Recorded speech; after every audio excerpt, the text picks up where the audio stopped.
Hope all is well.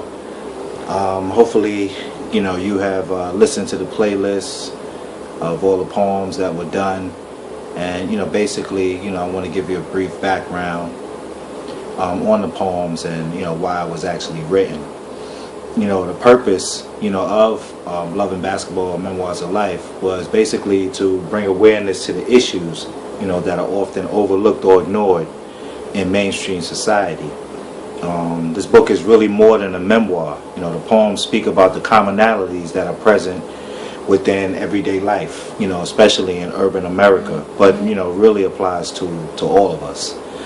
And the first thing that I'd really like to point out was the cover. What the meaning of the cover is. In essence, the red letters symbolize the blood that was shed from our ancestors who helped us get to this point in history, and for that of the martyrs that will lead us into the future. The 3 years that are highlighted in red are 1921, 1965, and 1968.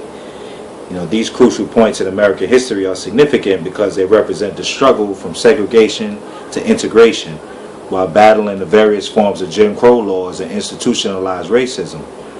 The yellow ball represents the truth being brought through the darkness with the goal of enlightening others and providing a forum for the voiceless members of our society. Now that's the whole point, of all of these videos, is really to bring enlightenment and to bring awareness, and also for some dialogue, in the future. Hope all is well out there, back with another one. I like to call this basically like a moment of reflection. The time you look back at things and wonder, what you could have changed, what you should have did, all of these woulda, coulda, shoulda things. But in reality, all we have to do is just, live our life the way that it was meant to be. You're gonna make a lot of mistakes, and you're gonna do some good things in life. But anyway, I'm not here to, preach to you or anything like that. Back to some of the meanings of the poems. I read Dedication.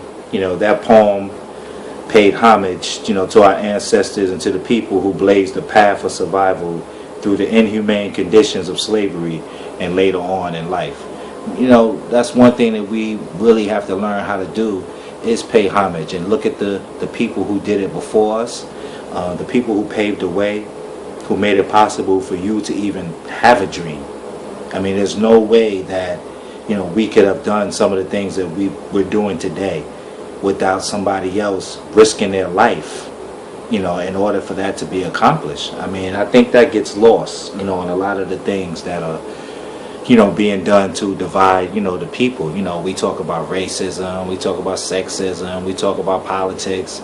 I mean, at the end of the day, we all just human. And, being a human being comes with a huge responsibility. It's about uplifting, the next person. Now, granted, I'm realistic, in my portrayal of life. Will it be hard to help somebody who hates me? Probably so. But depending on the situation that we're in, it might not be that difficult. Sometimes we got to put things aside, for the greater goal. I say all that to say that, yes, it's been a very tumultuous time. We've been put into a situation where basically our backs are against the wall. And there have been some very tough decisions. We talk about the Michael Brown case, you talk about the Eric Garner case. I mean, these are things that just keep popping up over and over. I could go back to Yusef Hawkins, Sean Bell, Amadou Diallo. These are just cases in New York, in New York City, where, overzealousness, really led to, the murder of unarmed men, who were really just complying, with the officer request. They weren't, trying to be violent or anything like that. But, I say all that to say that, the division amongst the people is what's really causing the problems, in the world today. Because at the end of the day, this is a financial world. You have a bunch of wealthy people, and you have an enormous amount of poor people. I don't know, maybe you've heard that there is really no middle class. There never really was. You have wealthy people, and then you have poor people, and then you have people in between who, within their own set of rules and guidelines and customs that they try to assimilate to, you know, they convince themselves that they are better than the next person, you know, that is basically behind them. Now listen, I don't have anything against, you know, reality TV. I know you hear me talk about it, you know, a lot. But, you know, if you're going to do a reality show, I really believe that it should be real. You know, there's a lot of script going on, and, you know, but it could be scripted in a way where it doesn't portray us in a negative light. You know, we can make 2 and 3 hours of footage, and, you know, that one piece of footage where, you know, this might have happened yesterday, and it'll be spliced up with something that happens next week, and it'll have me looking, you know, very out of character. And then, you know, you already signed away, you know, the rights to the editing, and then you want to know why you look a certain way. Well, you know, you've been paid to look that way, so there's really no complaining about that. You come on the, you know, after the season is over, and you talk about, oh, I was edited to look that way. Well, you know, that's what they do. That's done in every aspect of life. You know, you can look at the newspapers.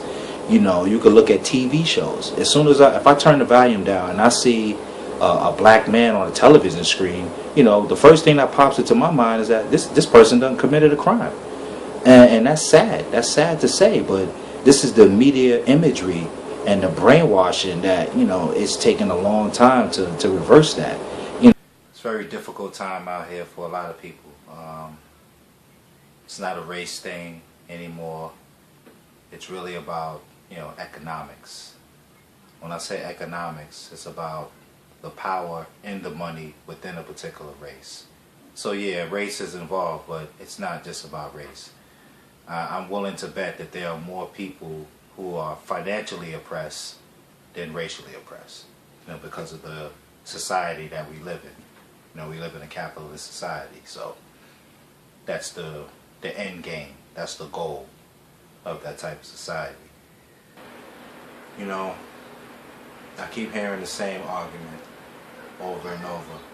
It wasn't like this when I was young. Oh, I didn't do that back in the day. You know, sometimes we have to put ourselves in the place of, you know, the younger generation, you know, the ones right behind us, and really think about it. Were we that much different than them? You know, that's the age-old argument. Just keep this in mind. History will always repeat itself if we don't make the changes that we want to see come forth. So what was old back then will now become new. What's new right now will soon become old. It's just circular. Nothing's really changing because people are staying the same.